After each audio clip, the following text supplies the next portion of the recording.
Now, in the case of Obama, I flatter myself that I discovered this pretty much before anybody else that I'm aware of, right? Maybe I'm the first person in the world. In other words, the first person who was not a part of this plan who realized that this was the new Carter, a new and highly organized push by the Trilateral Commission and similar Wall Street banking groups to install such a puppet president. But I didn't understand this guy because the 9/11 Truth Movement and the question of the rogue B-52 and the Kenny Bunkport warning, which I authored, essentially predicting the attempt to bomb Syria with a B-52 about a week before it happened, and people can go back and look at that. I was not thinking about the presidency so much. I was thinking about staving off this repeated war danger from Cheney in particular. So that it took me until January 2008, between the Iowa caucus and the New Hampshire primary, to begin putting out these alarm signals. It's Obama, the Manchurian candidate for 2008. So that was 9 months before the election, 10 months before the election, 11 months maybe. But now, here's the news.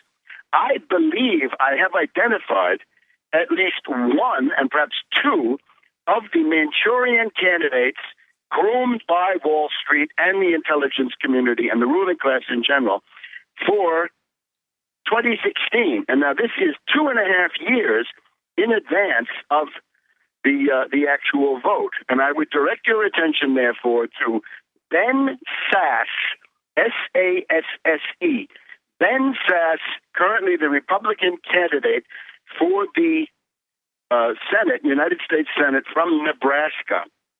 I believe this is the primary Manchurian candidate option. However, as I've tried to argue, Carter, Askew, Obama, Deval Patrick, who's the spare? I think the spare is Tom Cotton of Arkansas. And I base this on an interesting profile, the kind of a Plutarch's Parallel Lives in the New York Times, which points out Sasse and Cotton both loaded with Ivy League degrees, elitist credentials, government experience, nevertheless parading themselves as local yokels, right? As good old boys, as country folk, right? Regular guys, whatever we want to call them, from these rural farming areas, right? Nebraska and or Arkansas. We haven't done what party affiliation do these two people have? The Republicans. So both of them. So they're counting on a swing now. We had enough of the Democrats. It's time for people to forget about the Republicans, and so therefore go back to them. You've also got to realize that the ruling class circles that groom such characters, there's not only one center that does this. In other words, it may be that the fragmentation of the U.S. ruling class has now reached the point where rival Manchurian candidates may appear. So far, I don't see them, but this is a little bit hard to figure out. On the left side, everyone's talking about Elizabeth Warren. Do you see her as a potential Manchurian candidate? No, I don't think she'd be Manchurian at all, and I think that's absolutely why. In other words, I'm not saying that I support her at all at this point. I would probably welcome her candidacy to provide an alternative to this monstrosity of Hillary Clinton. Right, Hillary Clinton, the maximum of complacency, a warmonger, a tool Manchurian-ness? Certainly, except that she's too well known. In other words, she's the opposite of a Manchurian candidate in the way that I'm trying to use it, because she's the obvious, right? The coronation, not even an election. She's a post-Manchurian candidate. She was Manchurian a long time ago, but now it's not necessary. The ruling class wants to surprise you. They've got to surprise you in your ideological defenses. And if you've been spending 8 years hating Obama, they want to offer you something that looks completely different. If you hated Nixon, here's Carter. If you hated Bush the younger, Mad Dog Bush 43, then here we have Obama. Get the idea? But they're duping you every time. Now let's Papa Bush. Here's Bill Clinton. Yeah, but again, this is less Manchurian. In other words, this is less predictable, because the there was no such presumption that Bush the elder would be voted out. That emerged really as the economy deteriorated with unprecedented rapidity. There was a presumption after his attack on Iraq, but then it changed. But Bill Clinton came from nowhere. Go ahead. He would win, but the economy dragged him down. But that was not predictable. As a matter of fact, I remember writing my biography of Bush the elder, right? George H.W. Bush, the unauthorized biography. When I started writing that in early 2001,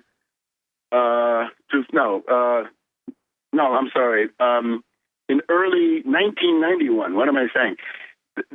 The problem was I thought, this is a kamikaze mission. In other words, this guy's going to get reelected, but I've got to stand up against him because he's a scoundrel. And then month after month after month, his poll numbers plummeted as the economy collapsed because he was, of course, an absolute Wall Street devotee. So it's got to be a situation where there's a very strong presumption that one party is going to be out, and therefore it's going to be the other party. So this involves large investments, right? You got to commit a hell of a lot of money. That's why you need a spare. But you got to be sure that it's going to be a Republican or a Democrat or something like this. And you might say, well, today it's not sure at all that it would be a Republican. As a matter of fact, probably not a Republican. But these charming individuals that we're dealing with, they may have various operations that we don't know about that they're going to use to try to demolish the Democratic Party. And as you know, my position is the Republican Party needs to be destroyed, at which point the Democratic Party would split into a Wall Street wing, the majority, with Obama and Harry Reid and Schumer and Durbin and the rest of them, and then an anti-Wall Street or pro-labor or populist wing. That would include Elizabeth Warren, Marcy Kaptur. Well, look, the music means we've got to take a break, but, I would submit to you that the first thing that has to happen is the Democrats have to get out of the way if the Republicans are in a circular fire. For a small slice of your oil wells, we'll send our boys in with their gun shells. Great song from England, their Fairport Convention. All right. Back to Dr. Tarpley. Webster, if you could get us out to some specific candidates. I know you're talking about Nebraska and so forth. Let's talk about Nebraska. Let me just finish up on Ben Sasse. Now, please do. There's just some idea of who this guy is. In his life, his resume, he tells us that he was at one time the interface of the CIA, the FBI, and the Department of Justice, and that he was involved in intelligence sharing in the U.S. intelligence community. Now, this is not a farmer, right? This is not a good old boy. This is a spook. He's up there with Hayden, I'm sure, and Clapper and all the rest of these characters, right? So watch out. He then moved over to Health and Human Services, where he worked with Mike Leavitt, the Mormon former governor of Utah, who was the resident Malthusian for George Bush the Younger at Health and Human Services. But what we're interested in is we've got to go back. There are a couple of skeletons lurking for Sasse. Actually, let me just get right to the point. There was a profile of Sasse in the New York Times. A woman wrote in and said, I have known Ben Sasse since high school, and he has habitually introduced himself in social situations where, hi, I'm Ben Sasse. I'm the 45th president of the United States, elected as a Republican after having studied at Yale. And he was saying this between 20 and 25 years ago. So this would assume that somebody had counted this out, right? Somebody had done the arithmetic with a pretty good eye sense of what was coming. In other words, a high-level ruling class character had told him this. So the 45th president. And then the same woman writing into the New York Times says, I had a girlfriend who went to Harvard, and when she got to Harvard, she found that there was a guy on campus introducing himself as Ben Sasse, the 45th president of the United States. So if this is true, but it's really only one source, but it implies that there might be two sources. If these ladies are listening in, I'd love to talk to them. So this is the idea. Now, what could be the problem? Ben Sasse attended St. John's of Annapolis. This is a liberal arts college here in Annapolis, Maryland, but it's of a special kind. It's the neocon liberal arts college. And you'll remember Leo Strauss, the theoretician of neocon fascism, was professor. After the University of Chicago, he then moved on to St. John's of Annapolis. So we're told that Ben Sasse got an MA, Master of Arts, from St. John's of Annapolis in 1998, and that in the years leading up to that, while Sasse was studying for his MA at St. John's, he served in a very important and sensitive role. At that time, we still had the Republican and Democratic House groups had pages. The House of Representatives would invite high school kids to work for a year or 6 months or whatever it was as errand boys, errand girls, assistants for the House of Representatives. And this would have been 1996, 1997, 1998, right? MA usually one or two years. Now, you may remember in 2006, for many people, many Republicans especially, one of the reasons the Republicans lost the control of the Congress in 2006 was a guy called Mark Foley. Remember him? Congressman from Florida.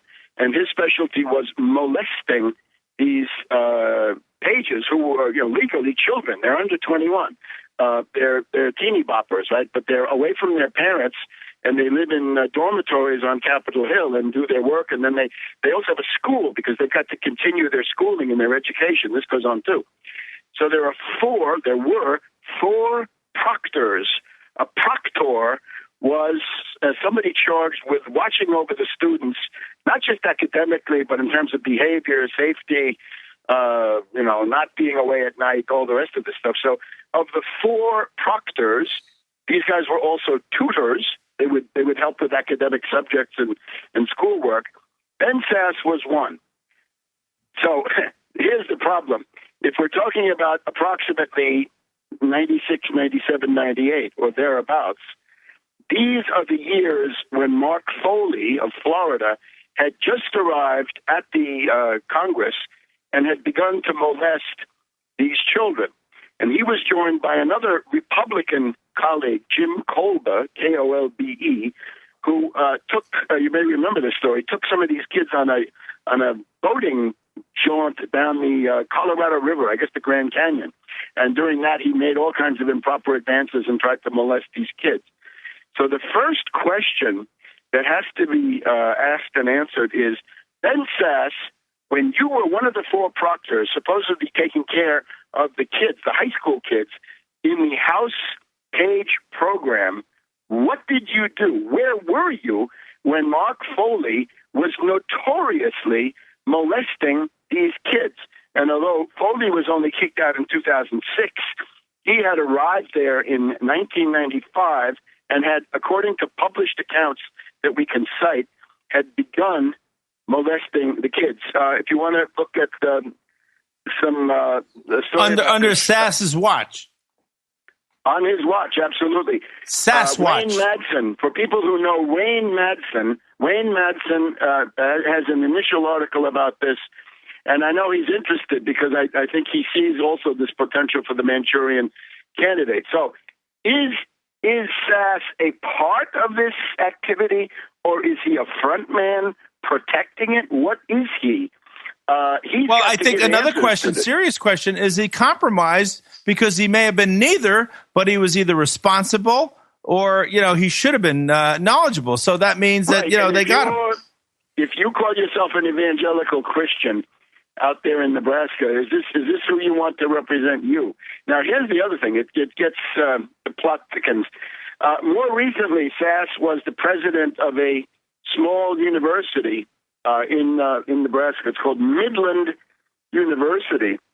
And if you look up Midland University, athletic director, you'll see that the top coach, right, the athletic director, of this small university, small school out there, has just been arrested, right, thrown in jail for sexual crimes involving prostituting students and other hanky-panky of all sorts. We don't need to go into the details. So here we have, on Sasse's watch, pages were molested by Foley, by Kolba, and presumably also by others, because that was a caucus those guys had going.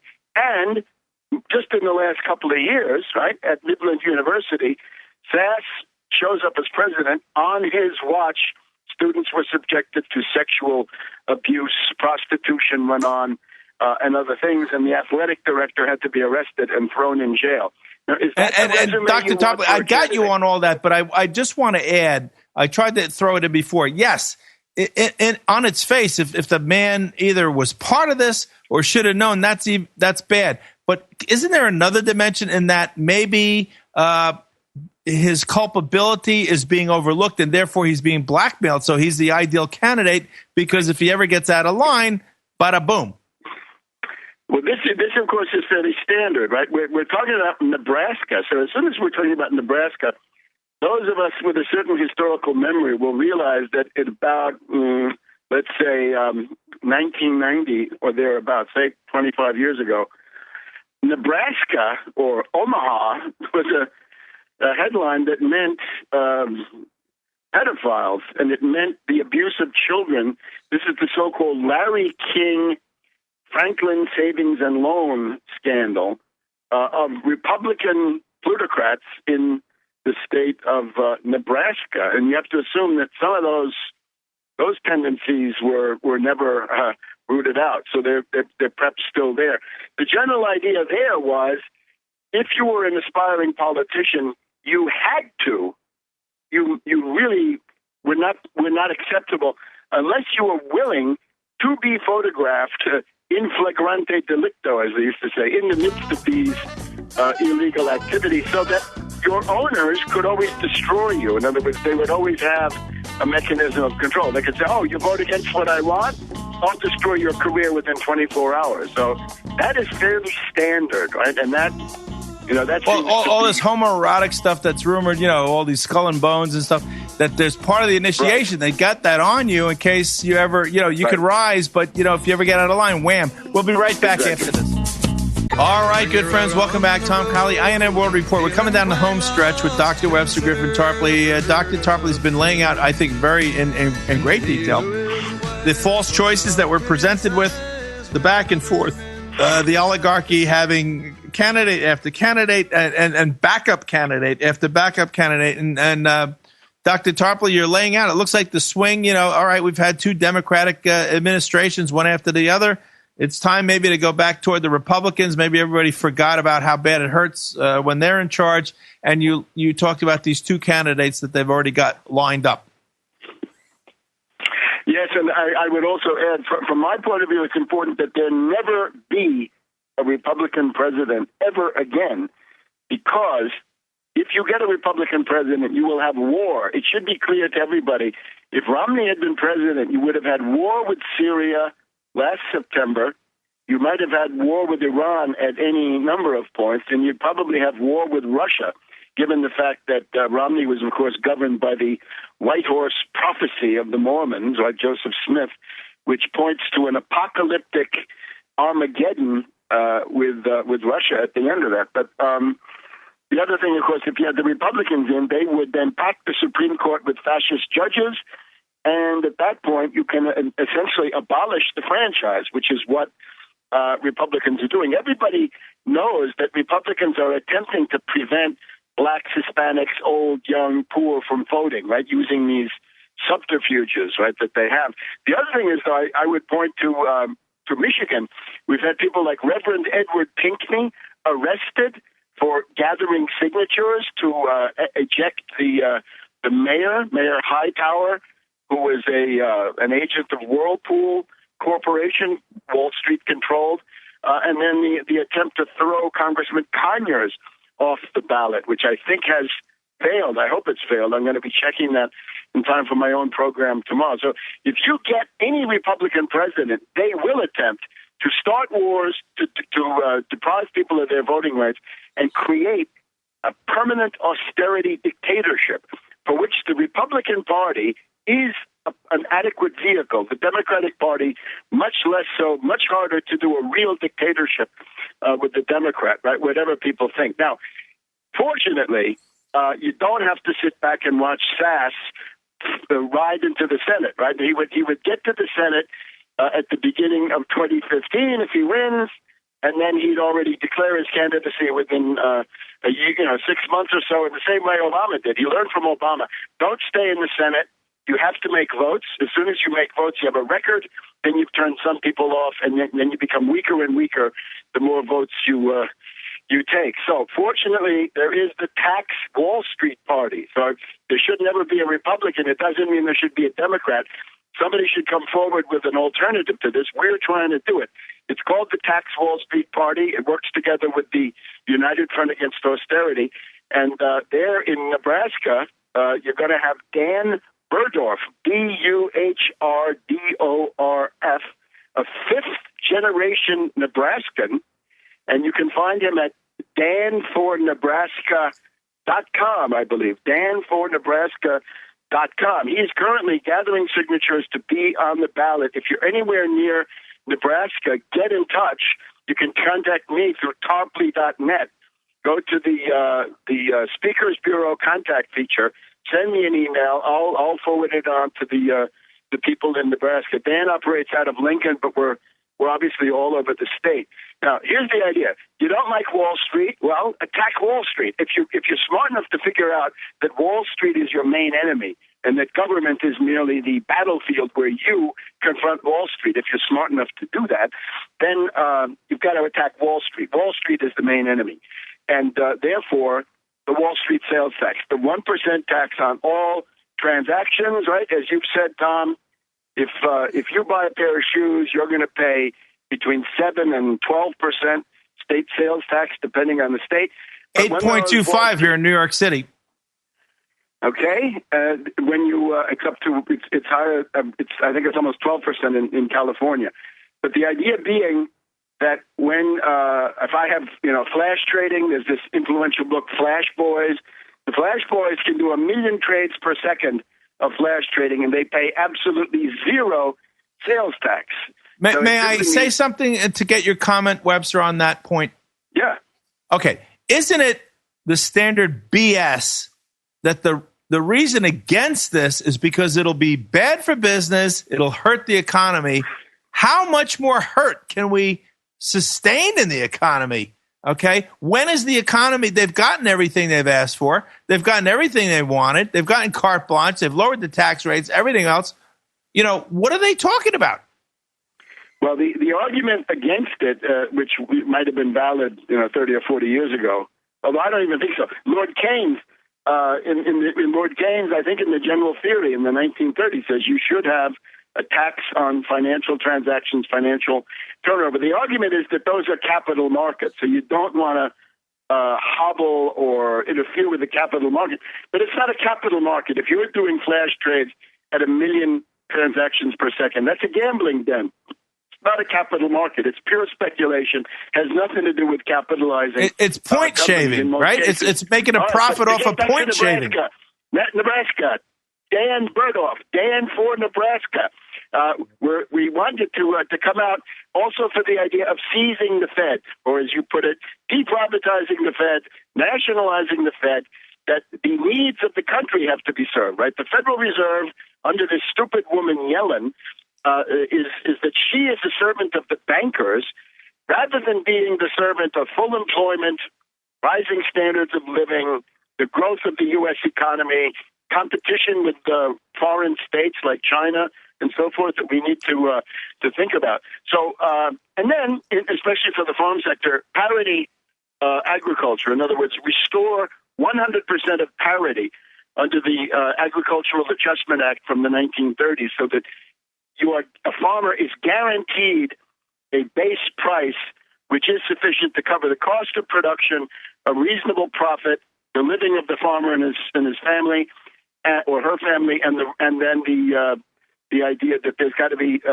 capital investment in the farm, right? In equipment or irrigation or fertilizer or other things. So that's Dan Berghoff, and I urge people to support him. And I just mentioned now in conclusion in New York State, you've got Randy Credico. He's a colorful character, right? He's unpredictable, but fact is, he ran for mayor of New York City last year for the Tax Wall Street Party. He was first a Democrat until the Democratic primary, then switched over to the Tax Wall Street Party, and at least planted the flag of the Tax Wall Street Party and the idea of a Wall Street sales tax. So right in the belly of the beast, and he's still there, right? Governor Cuomo the Younger of New York is, of course, a nepotist. He is a very vicious servant of the Wall Street interests, and up to now, he has no opposition in the Democratic primary. So Credico, I think this is Credico 2014. Just look up Randy Credico, CREDICO.org, I think, but Credico2014.org. And there you see he's in the process of gathering signatures, and you'll see all the ways you can relate to that. So between New York and the Northeast and Nebraska and the Midwest, this is the tax. Well, Credico is the former Tax Wall Street. Right now, he's in the Democratic primary, and we'll see what happens after that. But the general thrust is the program of the Tax Wall Street Party. You know, on this line, Webster, Ellen Brown is running for the treasurer of the state of California, I think tomorrow in a primary out there. How about that? And she's all in favor of a state bank and Citibank. The petty bourgeois opposition, right? There's no note of class struggle. I once asked her, why don't you, if you want to have credit, why don't you tackle the Federal Reserve, right? Take on the Federal Reserve. And she told me, that's impossible. We're too weak. We'll never succeed in moving or touching the Federal Reserve because they're just too strong. So therefore, we play with these toy banks, right? These state banks, which add up really to nothing. For a long time, they were trying to push North Dakota as the paradise on earth because it had North Dakota had a state bank. The problem with that was that for quite a couple of decades, North Dakota had a declining population, which is not a symptom of economic growth in any way, shape, or form. And now, of course, you've got this Bakken shale, sort of backward, old-fashioned energy technology going on. So there are some boom towns there. I would say that I would recommend people, if you want to vote for her, that's fine. But the idea that state banks would... that's not the point. Who do you feel, therefore, is better than her for treasurer of the state of California, if not her? Who's better? No, it's not her. But again, I urge you, if you're going to have a candidacy like that, you might as well do it for a real fighting class-based program rather than a petty bourgeois chimera like state banks. Because they will not do it.